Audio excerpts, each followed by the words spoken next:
immunity is your body's response to any infection. It is how your body reacts when any virus or bacteria enters your system.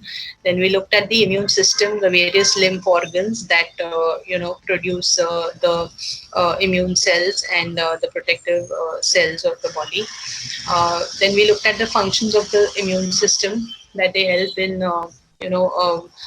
fighting the bacteria or the virus, or it stops the entry of any foreign body into the system, and it also acts on the cells that cause any changes in your body, like the cancer cells.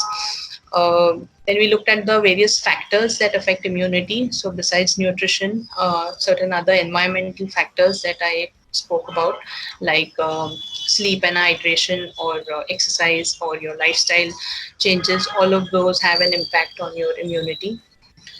Then we looked at the various nutrients that are required for good immunity. So we talked about proteins, vitamin A, vitamin D, vitamin E and C, and zinc.